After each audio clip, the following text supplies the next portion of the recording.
Urin adalah hasil sisa metabolisme yang melalui proses ekskresi dari ginjal, yang kemudian dikeluarkan dari dalam tubuh melalui saluran kemih. Ginjal adalah organ ekskresi yang berperan penting karena membuang sisa metabolisme melalui urin. Ginjal berfungsi menyaring darah yang mengandung zat sisa metabolisme dari sel di seluruh tubuh. Ginjal terletak di kanan dan di kiri tulang pinggang. Ginjal kiri letaknya lebih tinggi dari ginjal kanan. Ginjal berwarna merah dikarenakan mengandung banyak darah. Apabila sebuah ginjal dipotong melintang, maka akan tampak 3 lapisan. Bagian luar disebut korteks renalis atau kulit ginjal. Di bawahnya terdapat medula renalis. Dan di bagian dalam terdapat rongga yang disebut rongga ginjal atau pelvis renalis.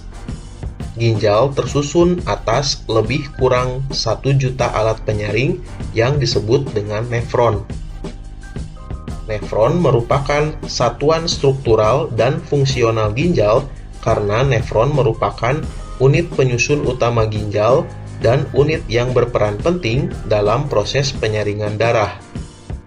Sebuah nefron terdiri atas sebuah komponen penyaring atau badan Malpighi yang dilanjutkan oleh saluran-saluran atau tubulus.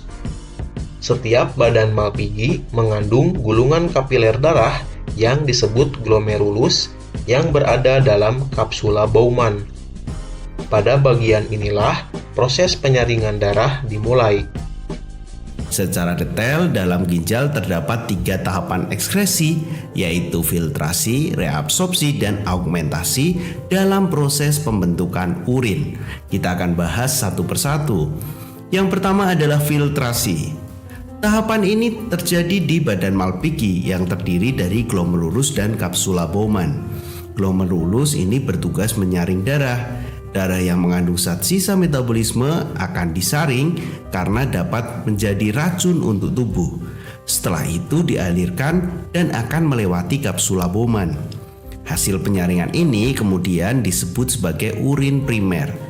Urin primer termasuk urea di dalamnya, merupakan hasil dari amonia yang sudah terakumulasi.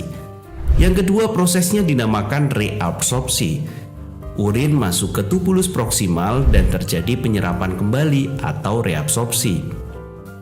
Glukosa dan asam amino, kalium dan juga zat-zat yang masih diperlukan oleh tubuh diangkut ke dalam sel, kemudian ke kapiler darah dalam ginjal.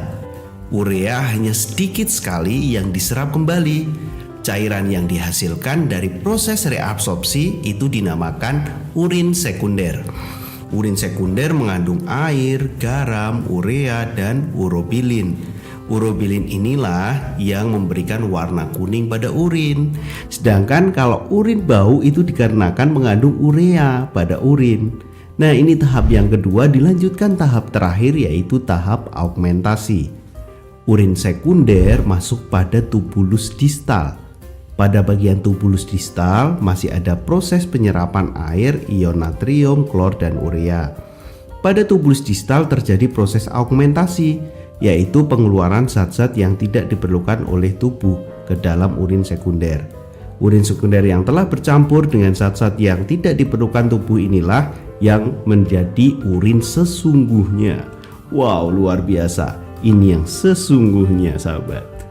Urin tersebut kemudian disalurkan ke pelvis renalis atau rongga ginjal, ureter, ke kandung kemih, dan pada akhirnya akan dapat keluar dari tubuh melalui uretra. Prosesnya yang cukup panjang ya sahabat. Itu adalah proses pembentukan urin.